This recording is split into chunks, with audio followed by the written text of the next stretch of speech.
रहमानिर रहीम। कुल हुवल्लाहु अहद अल्लाहु समद लम यलिद वलम यूलद वलम यकुल लहू कुफुवन अहद।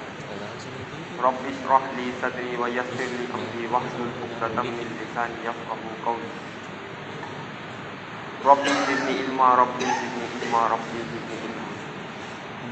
जज़ल्लाहु अन्ना मुहम्मदन व हुवा अहलुहु सल्लल्लाहु अलैहि वसल्लम। मेरे भाइयों, बुजुर्गों, दोस्तों, हमारा यहाँ जमा होना अल्लाह की वहदानियत को बयान करने के लिए और हमारा यहाँ जमा होना अल्लाह के दीन को लेकर पूरी दुनिया में सुनने के लिए। अल्लाह बड़े है, अल्लाह की बात बड़ी है। तमाम तारीफ़ें अल्लाह की। अल्लाह के सिवा कोई इबादत के लायक नहीं, अल्लाह के सिवा कोई माबूद नहीं। अल्लाह हमारी ज़रूरतों को पूरी करने वाले हैं। अल्लाह हमारे खालिक व मालिक। बीमारी के देने वाले अल्लाह है, शिफा के देने वाले अल्लाह, मौत के देने वाले अल्लाह, हयात के देने वाले अल्लाह, इज्जत जिल्लत के मालिक अल्लाह है। अल्लाह ताला इरशाद फरमाते हैं, क्या तुम इन काफिरों के पास इज्जत तलाश करते हो तो याद रखो कि इज्जत सारी की सारी अल्लाह के कब्जे की है। और अल्लाह ताला जिसको चाहते हैं इज्जत अता फरमाते हैं, जिसको चाहते हैं जलील करते हैं। अल्लाह ताला इज्जत के नक्शों में जलील करते हैं, जिल्लत के नक्शों में इज्जत अता फरमाते हैं। फिरौन बहुत बड़ा बादशाह है, इज्जत के नक्शे वहां से निकाल के अल्लाह ने उसको जलील कर दिया। यूसुफ अलैहिस्सलाम जिल्लत के नक्शों में कैदी बने हुए, वहां से निकाल के अल्लाह ने बादशाह बनाया। अल्लाह इसी कुदरत वाले। तमाम कायनात के जर्रे जर्रे के मालिक अल्लाह है और तमाम कायनात का जर्रा जर्रा अल्लाह का मोहताज है। तमाम कायनात का जर्रा जर्रा अल्लाह का मोहताज है। दुनिया में वही होगा जो अल्लाह चाहिए। जितना इसराफील अलैहिस्सलाम सूर फूंकने में अल्लाह के हुक्मों के मुंतजिर है, उतना दरख्त से पत्ता सूख के गिरने में अल्लाह के हुक्मों का मुंतजिर है। जितना जिब्राइल अलैहिस्सलाम अल्लाह के मोहताज है, उतनी चूटी भी अल्लाह की मोहताज है। मोहताजगी में दोनों बराबर है। अल्लाह ताला इरशाद फरमाते हैं, जो पानी तुम पीते हो उसको बादलों से तुमने बरसाया या हम उसके बरसाने वाले हैं, तुम शुक्र अदा क्यों नहीं करते? फिर अल्लाह ताला इरशाद फरमाते हैं, जो बीज तुम जमीन में डालते हो उसको तुमने उगाया या हम उसके उगाने वाले हैं, बेशक उसको अल्लाह उगाने वाले हैं। तो अल्लाह की बड़ाई को, अल्लाह की ताकत को, अल्लाह की कुदरत को पूरी दुनिया में चल फिर कर बोलना है। और इतना बोलना है कि हमारे दिल में उतर जाए कि अल्लाह ही तुमको पालने वाले हैं और अल्लाह ही सब कुछ के बगैर सब कुछ करने वाले हैं और पूरी दुनिया की ताकत मिलकर अल्लाह के बगैर कुछ नहीं कर सकती। इस यकीन को बनाने के लिए मेहनत। सहाबा रज़ी अल्लाह ताला ने अल्लाह की बड़ाई को, अल्लाह की ताकत को, अल्लाह की कुदरत को पूरी दुनिया में चल फिर कर बोले, जब जाके जो है सहाबा का ईमान बना। जब ईमान बना तो सहाबा अल्लाह से लेने वाले बने। इसलिए ईमान, हमारा ये जुड़ना और जमा होना और ये 5 काम करना, अगर इसके जरिए से हम अल्लाह से लेने वाले नहीं बने तो इसका मकसद ये है कि हम अल्लाह से लेने वाले बने। वहां इलियास साहब रहमतुल्लाह अलैह फरमाया करते थे कि इसी काम को करने वाले जन्नत जाएंगे, इसी काम को करने वाले जहन्नम जाएंगे। वहां कि इसी काम को करने वाले सहाबा जन्नत जाएंगे और इसी काम को करने वाले मुनाफिक जहन्नम जाएंगे।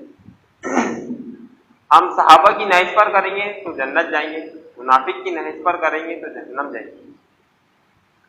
इसलिए हमको जो है सीरत सहाबा देखना है।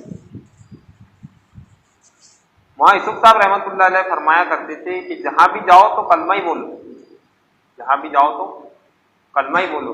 कलेक्टर के पास, डॉक्टर के पास, मिनिस्टर के पास, जहां भी जाओ तो कलमा ही बोलो। अल्लाह से होता अल्लाह के गैर से कुछ नहीं होता, अल्लाह से होता अल्लाह के गैर से कुछ नहीं होता।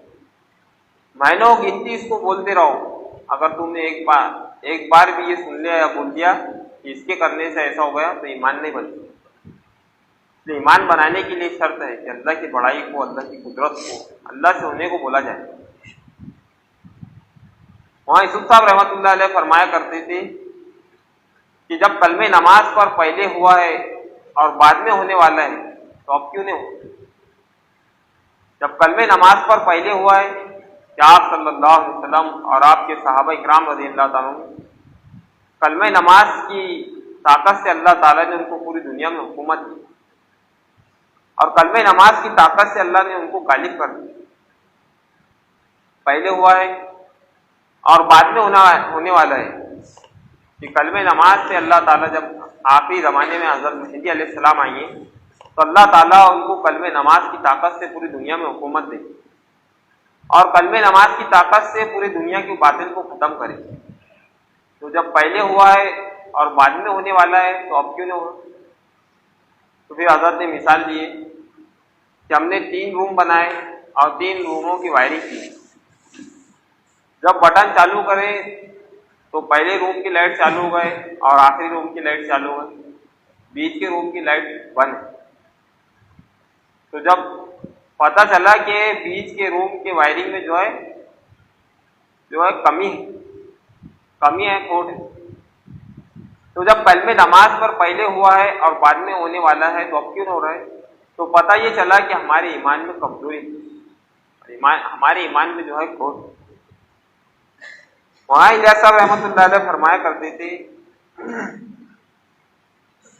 कि मुसलमानों को गलत फहमी हो गई कि ईमान हमारे अंदर मौजूद है, इसलिए आज मुसलमान ईमान की बात की चीज़ों में लगा हुआ है, नमाज में, रोज़े में, हज में, ज़कात में, जिक्र में, तिलावत में, ये सारे बड़े बड़े अमल कर रहा है मुसलमान, सारे बड़े बड़े अमल कर रहा है,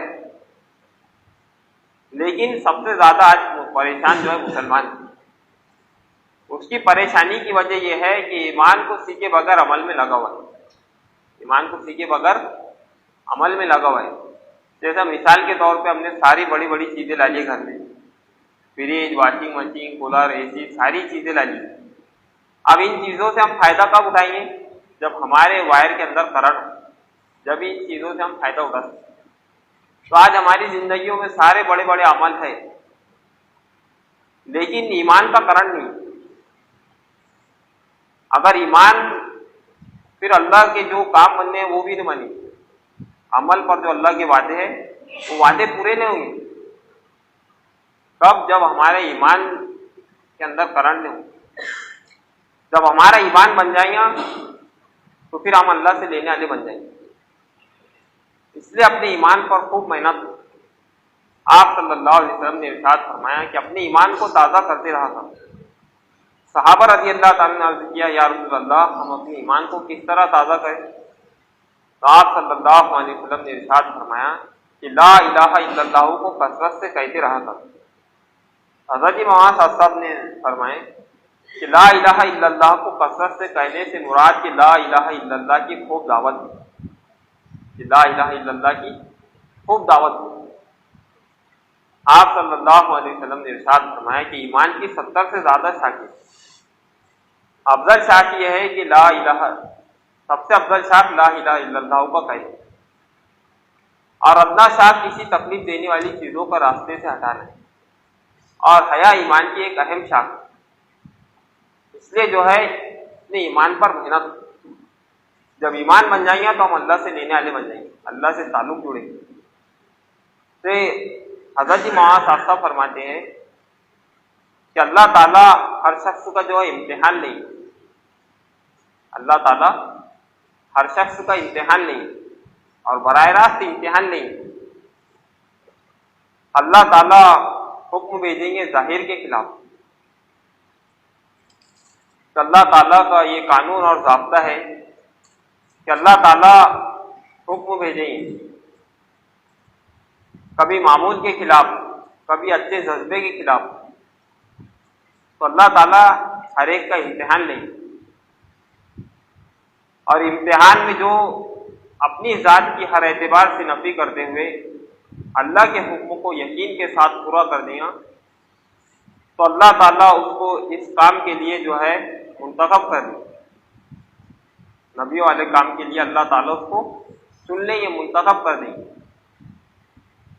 और जो इस इम्तिहान में फेल हो जाए बावजूद कदामत के, और बावजूद कदामत कहते हैं कि पुरानेपन, बावजूद पुरानेपन के और बावजूद इस काम में एक अरसे की और बावजूद कुर्बानियों की जो इस काम में जो है फेल हो जाएंगे, इम्तिहान में फेल हो जाएंगे, तो अल्लाह ताला उसको बड़े ऊंचे दर्जे से जो है नीचे गिरा दे। तो अल्लाह ताला हम सब की हिफाजत करे। तो अल्लाह ताला ने इम्तिहान ली, तो अल्लाह ताला ने हुक्म भेजा कि पहला फरिश्तों का इम्तिहान हुआ। अल्लाह ताला ने हुक्म भेजा कि आदम को सजदा करो, हज़रत आदम अलैहिस्सलाम को सजदा करो। तो सबने सजदा कर दिया, इब्लिस ने सजदा नहीं की। शैतान ने कहा कि अना खैरुम मिन, कि मेरे साथ वो मामला करो जिसका मैं मुस्तहिक, कि सारा झगड़ा इसी का है कि मुझे अपने मुकाम पर रहने दे, मुझे अपने मुकाम से मत हटाओ। सारा झगड़ा इसी का कि मुझे अपने मुकाम पर रहने दे, तो मेरे साथ वो मामला करो जिसका मैं मुस्तहिक। आदम अलैहिस्सलाम जो है मिट्टी से बने, मैं आग से बना हूं। एक मामूल चले आ रहा था ना कि अल्लाह को सजदा करना, इसके तो सब आदी थे। अगर अल्लाह ताला हुक्म करते कि मुझे सजदा करो तो इसके तो सभी आदी थे, ये तो कोई इम्तिहान ही नहीं था। लेकिन अल्लाह ताला ने कहा कि आदम को सजदा, तो अल्लाह ताला का हुक्म मामूल के खिलाफ आए, इसको पूरा कर देना ये कमाल नहीं। जब अल्लाह का हुक्म मामूल के खिलाफ आए, अल्लाह का हुक्म मामूल के मुताबिक आए, तो इसको पूरा कर देना कमाल नहीं। अल्लाह का हुक्म मामूल के खिलाफ आए तो इसको पूरा कर देना ये इम्तिहान। अल्लाह का हुक्म मामूल के खिलाफ आए तो इसको पूरा कर देना ये इम्तिहान और ये कमाल। तो अल्लाह ताला ने जो है महरूम कर दिया। अब महरूम कर दिया तो ये नहीं कि भाई अब महरूम कर दिया तो मैं अपनी जगह से हट जाऊं, नहीं। जिनको सजदा ना करने की वजह से मुझे निकाला गया, मैं अपना इंतकाम उन्हीं से लूं। जिनको सजदा ना करने की वजह से मुझे निकाला गया, मैं अपना इंतकाम उन्हीं से लूं। आदम अलैहिस्सलाम को बहकाया। आदम अलैहिस्सलाम ने कहा कि हम पुराने हैं, तुम्हारा वजूद नहीं था जब से हम, हमारी बात को मान लो, हम जो कह रहे वो कर लो। अल्लाह का हुक्म था ला तक़रबा हाज़िही शजर, कि उस दरख्त को मत खाना। तो नवा भी इस बात में आ जाता है कि भाई पुराना है, ये पुराने की बात है, ये काम करे हुए हैं, और एक तरफ अल्लाह का हुक्म है। तो आदम अलैहिस्सलाम पुराने की बातों में आते। हजरत जी फरमाते हैं कि शैतान ने उल्टा मशवरा दिया, उल्टा मशवरा दिया। आदम अलैहिस्सलाम ने खा लिया, तो अल्लाह ताला ने जो है जन्नत से निकाला। तो मैं अपने निकाले जाने का इंतकाम उन्हीं से लूंगा जिनको सजदा ना करने की वजह से मुझे निकाला गया। फिर अल्लाह ताला का हुक्म हुआ मामूल के खिलाफ, कि एक मामूल चला आ रहा था और अल्लाह ताला का हुक्म हुआ जाहिर अच्छे जज्बे के खिलाफ, कि हुदैबिया में आप सल्लल्लाहु अलैहि वसल्लम और सारे सहाबा, हुदैबिया में मुनाफिक नहीं थे, आप सल्लल्लाहु अलैहि वसल्लम और सारे सहाबा जो है उम्रे के लिए गए। तो उम्रे के लिए अल्लाह का हुक्म आ गया कि आपको उम्रा करना नहीं है, आपको जो है सारी शर्तें मानना है, वापस आ जाए।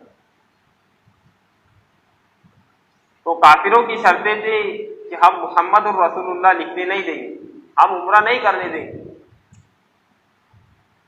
तो सारी शर्तों को मान लिया गया। हज़रत उमर रज़ियल्लाहु अन्हु ने कहा कि काबा किसी की जागीर नहीं है, हम उम्रा करेंगे। हज़रत अबू बकर रज़ियल्लाहु अन्हु के पास गए तो समझाया। हज़रत अबू बकर रज़ियल्लाहु अन्हु ने कहा कि उमर, अल्लाह और अल्लाह के रसूल का हुक्म यही है, लिहाजा हमें इस बात को मान लेना चाहिए। क्या उम्रा इबादत नहीं है? क्या उम्रा अल्लाह का हुक्म नहीं है? सारी बातें ठीक है, लेकिन इस वक्त जो है अल्लाह और अल्लाह के रसूल का हुक्म यही है। तो सारे सहाबा ने जो है मान लिया। जब अल्लाह का हुक्म जाहिर के खिलाफ, अच्छे जज्बे के खिलाफ, जाहिर के खिलाफ जो अल्लाह का हुक्म आया उसको, अच्छे जज्बे के खिलाफ जब अल्लाह का हुक्म आया उसको सहाबा ने मान लिया, तो फिर जाहिर के खिलाफ अल्लाह ताला ने जो है उनको फतेह दी, जाहिर के खिलाफ फतेह दी। एक मामूल चला आ रहा था कि सब जो है बैतुल मुकद्दस को सजदा कर रहे हैं, बैतुल मुकद्दस की तरफ किबला था, किबला अव्वल, सब सजदा कर रहे हैं।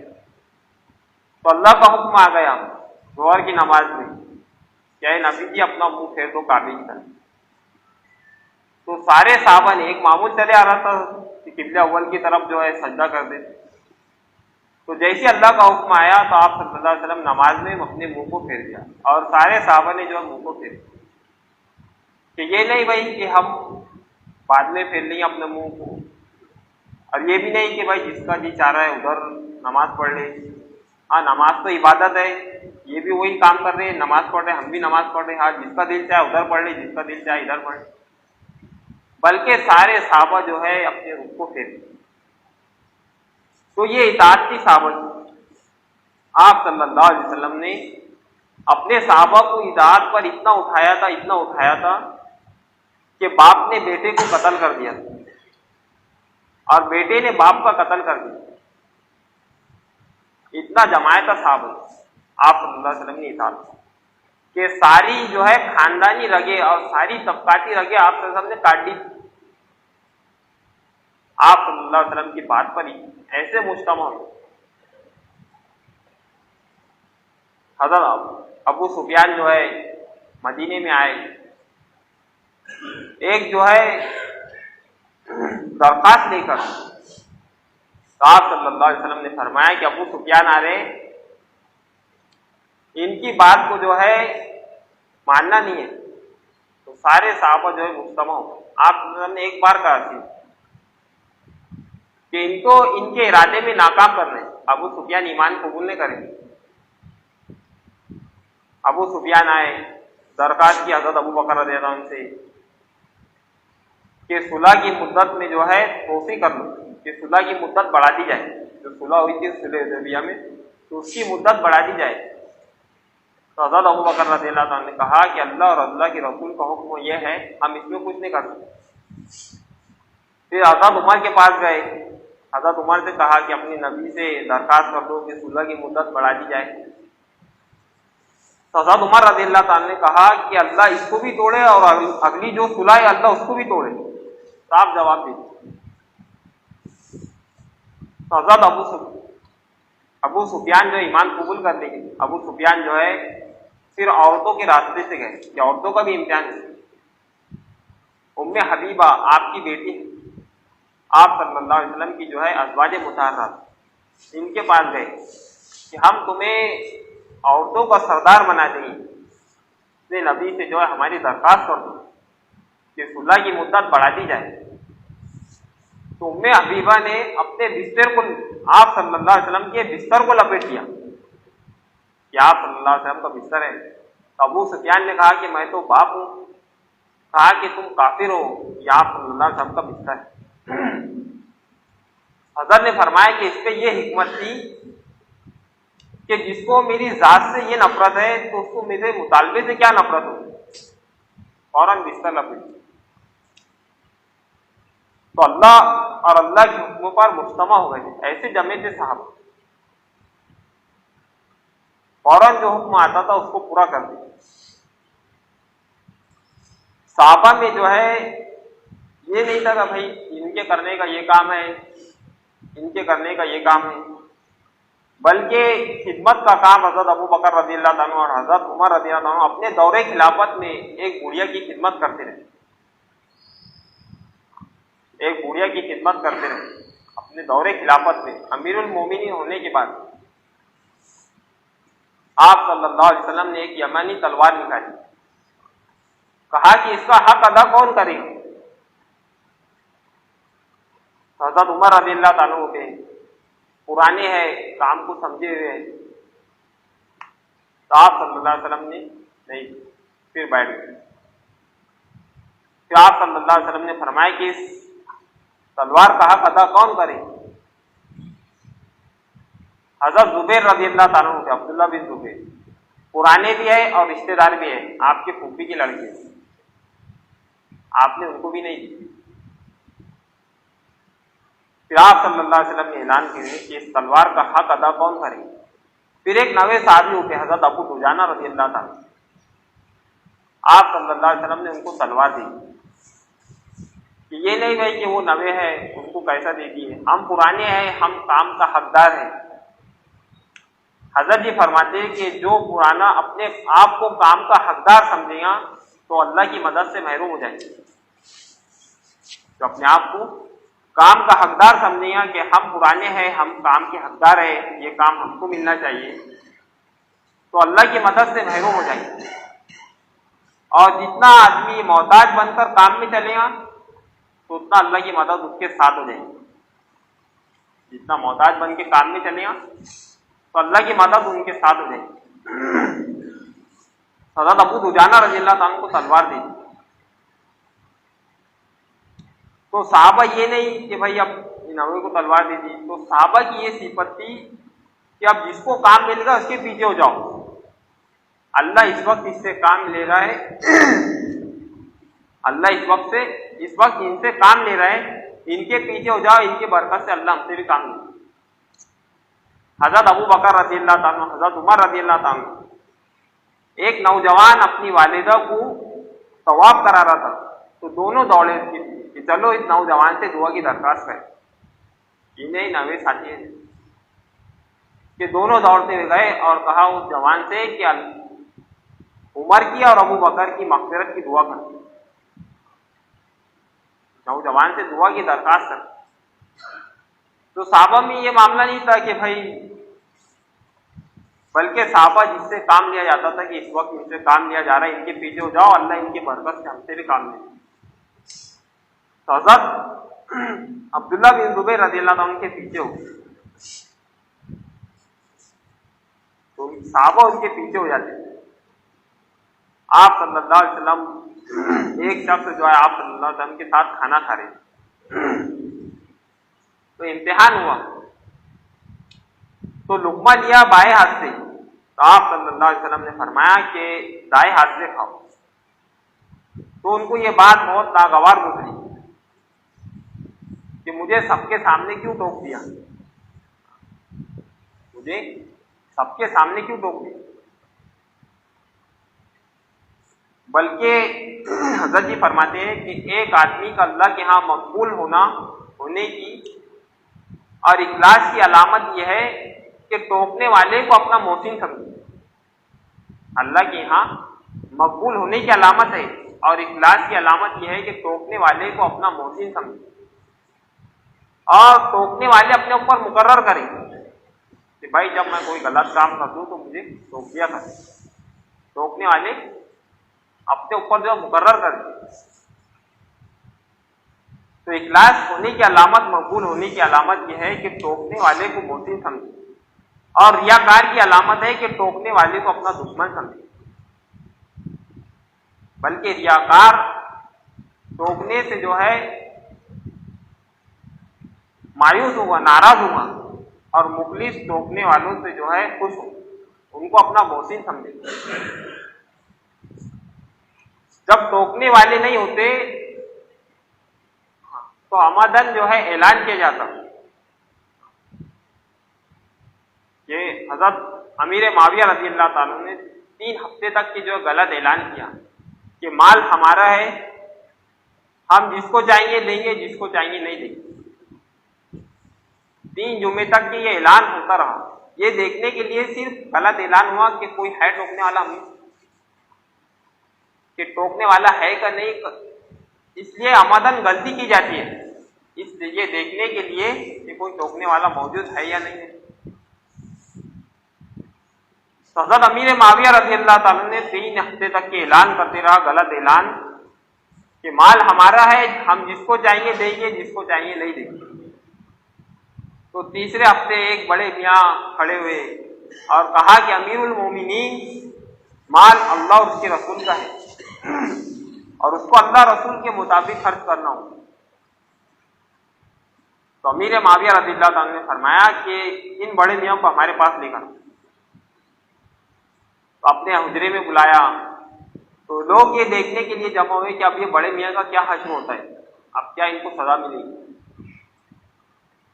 जब देखा तो अमीरुल मोमिनीन हजरत माविया रज़ियल्लाहु ताला ने उनको तख्त पर बिठाए हुए था और इस तरह बिठाए हुए था कि उनके एहसान तले दबे हुए थे और फरमाया कि बड़े मियाँ, आपने मुझे हयात बख्शी।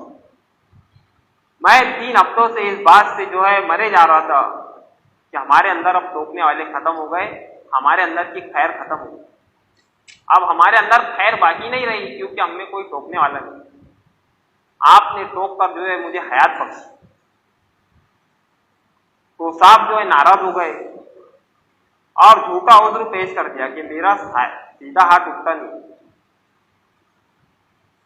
तो आप सल्लल्लाहु अलैहि वसल्लम ने और जो है किब्र की वजह से जो है झूठ कहा था, किब्र की वजह से, तकब्बुर की वजह से झूठा उज्र पेश कर दिया कि मेरा दाएं हाथ उठता नहीं। तो आप सल्लल्लाहु अलैहि वसल्लम ने फरमाया कि अल्लाह करे तेरा दाया हाथ कभी ना हो। हज़रत जी वहां साफ फरमाते हैं कि अगर अल्लाह का हुक्म मामूली चीज के लिए भी हो कि आप सल्लल्लाहु अलैहि वसल्लम की मामूली सुन्नत, छोटी भी सुन्नत हो, चाहे तारत की हो चाहे खाने की हो, बल्कि सीधे हाथ से खाना कोई फर्ज नहीं है, वाजिब नहीं है, बल्कि एक सुन्नत अमल है, बल्कि अल्लाह का हुक्म आप सल्लल्लाहु अलैहि वसल्लम की सुन्नत का हल्का समझ के उस वक्त इनकार कर दे, और वो इनकार झूठ की वजह से और किब्र की वजह से हो, तो वो उस वक्त की महरूमी नहीं है बल्कि हमेशा के लिए महरूमी। उस वक्त अगर इनकार कर दी या भाई ये मैं नहीं कर सकता, मेरा उज्र है, ये ऐसा है, तो वो महरूमी उस वक्त की नहीं होगी बल्कि वो हमेशा के लिए महरूमी हो जाएगी। इसलिए जो है अपने ऊपर जो है टोकने वाले मुकर्रर करें और टोकने वालों को अपना मोहसिन समझें। और तीसरी बात यह है कि मुकामी इस काम में जुड़ने की हम जो है फिक्र करें, अपने साथियों को जो है लेकर चलें, अपने साथियों की गलतियों को दरगुजर करें, अपने साथियों की गलती को दरगुजर करें। साहबा अपनी साथियों की गलतियों को दरगुजर करते थे और उनकी कुर्बानियों को याद करके उनकी कुर्बानियां देखते थे। एक सहाबी है, अब जो है मक्का पर जो है हमला करने के लिए जाना है, तो आप सल्लल्लाहु अलैहि वसल्लम की खबर दी थी एक सहाबी ने, और वो भी रिश्तेदारों की वजह से कि मेरे रिश्तेदार है मक्का में, इसलिए खबर दी थी उस सहाबी। हालांकि ये खबर देना बहुत बड़ा जुर्म है, जिसको कहते हैं मुखबिर। हज़रत उमर रज़ियल्लाहु अन्हु को आप सल्लल्लाहु अलैहि वसल्लम को बात मालूम पड़ गई कि ये साहबी ने ऐसा ऐसा काम कर दी और वहां पर खबर भेज दी। हज़रत उमर रज़ियल्लाहु अन्हु ने कहा कि अल्लाह के रसूल मुझे हुक्म दो कि उनकी गर्दन मार दो। आप सल्लल्लाहु अलैहि वसल्लम ने फरमाया कि उमर तुम जानती नहीं कि वो बदरी साहबी है और अल्लाह ताला ने बदियों की अगली और पिछली तमाम गलतियों को माफ कर दिया। तो अपने साथियों के लिए उज़्र पेश कर दिया। तो अपने साथियों के लिए उज़्र पेश कर, इसलिए मशवरा जो है दिलों का जोड़ है और फिक्रों का निचोड़ है। इसलिए मशवरा में दिल जुड़े हुए सब, जिस तरह फटे हुए जेब में माल जमा नहीं होता, उस तरह फटे हुए दिलों में खैर नहीं उतरती। हज़रत जी मौलाना इलियास साहब रहमतुल्लाह अलैह फरमाया करते थे कि तुम्हारी इबादतें आसमान को छू जाए, अगर दिल फटे हुए तो अल्लाह की मदद रुक जाएगी। मौलाना इलियास साहब रहमतुल्लाह अलैह फरमाया करते थे कि तुम्हारा काम इखलास के साथ, कुर्बानियों के साथ और मुजाहिदों के साथ होगा। अगर दिलों में जोड़ नहीं होगा तो अल्लाह की मदद रुक जाएगी। ये दिलों में जोड़, मशवरे में चंद साथी है, 8-10 साथी है, दिल जुड़े हुए ये मशवरा हो जाएंगे। 50-100 साथी है, दिल टूटे हुए मशवरा नहीं हो। जैसा आटा छानने की छन्नी है, चंद सुराख बंद हो गए तो आटा छनेगा, आधे सुराख बंद हो गए आटा छनेगा, लेकिन छन्नी फट गई तो आटा नहीं छनेगा। तो कम साथी होंगे मशवरा हो जाएंगे, दिल फटे होंगे मशवरा नहीं होंगे। इसलिए आपस का जोड़, दिलों का जोड़, दिलों के जोड़, आपस की इज्तिमाइयत, अल्लाह की मदद, अल्लाह की ताकत के बाद जो सबसे बड़ी ताकत है वो आपस की इज्तिमाइयत और आपस का जोड़ है मुसलमानों की। उसके बाद जो है मस्जिद की तालीम और घर की तालीम, ये दोनों मिलाकर एक अमल है। और मस्जिद की तालीम कम से कम आधा घंटा और घर की तालीम 10 मिनट से शुरू करें हम और 5 अमल के साथ उसको धीरे धीरे बढ़ाने की फिक्र करें। घर की तालीम 5 अमल के साथ हो, किताबी तालीम, कुरान शरीफ के हल्के, 6 सिफात का मुज़ाकिरा, मशवरा और अगली बार कौन तालीम करें इसका मशवरा, ये 5 अमल के साथ हमारी घर की तालीम। जब हम घर पे कुरान शरीफ के हल्के लगाएंगे तो हमको मालूम पड़ेगा कि बीबी की गलतियों में, बीबी की सूरह फातिहा में कितनी गलती है, बीबी की 10 सूरतों में कितनी गलतियां हैं, अम्मी की जो है सूरह फातिहा में कितनी गलतियां हैं, बहन के सूरह फातिहा में कितनी गलतियां, ये सारी चीजें हमारे सामने हैं। एक साथी बात कर रहे थे अरब में, तो उन्होंने कहा कि 5 अमल के साथ तालीम हो और घर पर तालीम कुरान शरीफ के हल्के लगाए जाए। तो अरब के लोगों को ये बात गिरा गुजरी, हम कुरान शरीफ के हल्के लगाए, हम कुरान को जानने वाले। तो वो अरब के साथी, एक साथी घर पर गए और अपनी बीवी से कहा कि तुम सूरह फातिहा पढ़ो।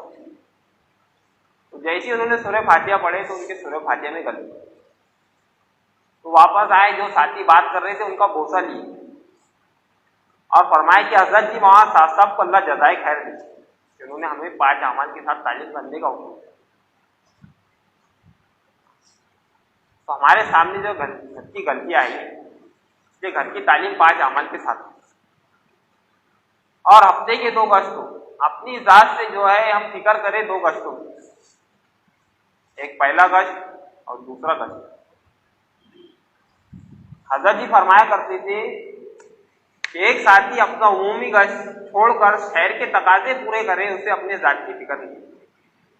एक साथी अपना उमूमी गश्त छोड़कर शहर के तकाजों को पूरा करे, उसे अपने जात की फिक्र नहीं, क्योंकि उमूमी गश्त अपनी जात के लिए, उमूमी गश्त करने से उमूमियत पैदा होगी, इसलिए उमूमी गश्त। और इसके साथ साथ जो है दूसरा गश्त, जो दूसरे गश्त की पाबंदी करें, हजरत फरमाते हैं कि अल्लाह उससे मुल्कों में काम नहीं। एक जमात पहुंची बस्ती में, तो 3 दिन तक के मेहनत की, 3 दिन अपना पकाए खाए, 3 दिन तक के गश्त किए, सारे गश्त किए, लेकिन कोई साथी मस्जिद में आने के लिए तैयार नहीं। 3 दिन के बाद एक नौजवान साथी आया, जमात जारी थी, जमात से कहा कि रुक जाओ, अपनी गश्त कर लेंगे। तो जमात को साथ में लिया, अमीर साहब को गश्त करने लगे। एक साथी से मुलाकात हुई, कहा कि भाई आपने 4 महीने के लिए कहा था, कहा कि हाँ, तो जाओ बैग लाओ। बैग लाया, साथी तैयार हो। फिर दूसरे साथी ने यहाँ तक किए कि 10 एक साथी मुलाकात करे, 10 साथी तय हो, 10-12 साथी तैयार हो गए 4 महीने। फिर चिल्ले की और 3 जमातें तैयार हो गई। मस्जिद में अमीर साहब परेशान, मस्जिद में सब साथी आ गए बैग लेके, जमातें तैयार हो गई 3, 4 महीने की चिल्ले की और 3 दिन। अमीर साहब परेशान हो गए। तो दूसरा दिन जब निकला तो इशराक की नमाज पढ़ के वो साथी जाने लगा, नौजवान जाने लगा। तो अमीर साहब ने उसको रोका कि भाई रुको, तुम फरिश्ते हो या जिन्नात हो, पहले ये बताओ क्या मामला है। कहा कि अमीर साहब कोई बात नहीं है। कहा कि हम 3 दिन से मेहनत कर रहे, कोई आने के लिए तैयार नहीं, और तुम आए तो जो है सीधे 4 महीने की 3 दिन की जमात तैयार हो गई। तो कुर्बानी असल है। हजरत जी फरमाते हैं कि जो एक साथी जो है गश्त में कुर्बानी देकर आई है, तो उसकी बरकत से अल्लाह गश्तों को कबूल कर ले। साथी की कुर्बानी की तो बताना नहीं चाहता था, लेकिन फिर अमीर साहब ने इसरार किए, तो साथी ने बताया कि अमीर साहब मामला ये है कि मैं घर पर अकेला कमाने वाला हूँ, और ये मेरा दूसरा गश्त है। जब मैं दूसरे गश्त के लिए आता हूँ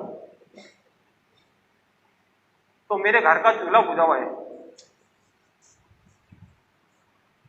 और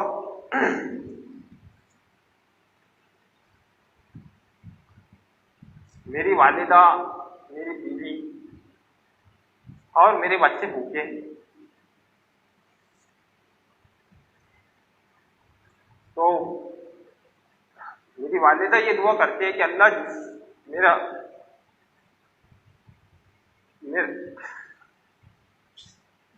मेरा बेटा जिसको दावत दे, अल्लाह तुझके हिदायत के फैसले कर।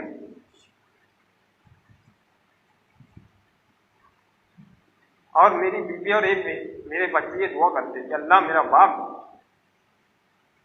जिसको दावत दे, अल्लाह तुझके हिदायत के फैसले कर दे। वो रो रो के ही दुआ करते। और दूसरे गश्त के दिन हमारे घर वाले जो है फाके से गुजारते। तो ये कुर्बानी,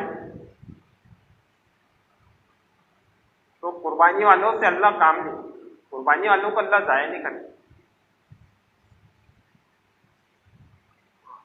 तो हमारे 2 गश्त जो है पाबंदी के साथ। तीसरा, हमारी मस्जिद की आबादी के लिए 8 घंटे, कम से कम हम 8 घंटे दें, और ज्यादा से ज्यादा 8 घंटे, कम से कम 2 घंटे। ये 8 घंटे हमारे वक्त मस्जिद में लग जाएंगे तो फजूल बाहर लगने से बच जाएंगे, फजूल कामों से, फजूल चीजों से बच जाएंगे। और इसके साथ साथ जो है महीने के 3 दिन, खास तौर से जो महीने के 3 दिन का एहतमाम करें। अगर 3 दिन हमारे महीने की नहीं लगेंगे तो 3 दिन जो है गलत जगह और बेकार जगह और फजूल जगह हमारे ज़ाया हो जाएंगे। 3 दिन से हमारे अमीर साहब मुशीर का हज़रत फरमाते थे कि हमारा 27 दिन का महीना है, कि हम 30 दिन का पकड़े नहीं, हम 27 दिन का महीना पकड़िए। 3 दिन हम अल्लाह के लिए हमने वक्फ कर दिए। बल्कि इससे आगे की बात यह है कि हम काम में चलते चलते जो 3 दिन लगा रहे हैं, तो अब वो 2 बार 3 दिन लगाए, 3 बार 3 दिन लगाए। जब काम में नवे थे 3 दिन महीने के लगाते थे, और आज भी 3 दिन लगा रहे, तो काम में तरक्की क्या हुई? बल्कि अब हम तो महीने के 2 बार 3 दिन पर आए, 3 बार 3 दिन पर आए। और इसके साथ साथ जो मरकज की शबगुजारी, मरकज की शबगुजारी दिलों का गुस्ल है, इससे दिलों की रंजिशें दूर होती है, दिल पाक साफ होते हैं। इसलिए खास तौर से जो मरकज की शबगुजारी का एहतमाम करेंगे भाई सब साथ इंशाअल्लाह।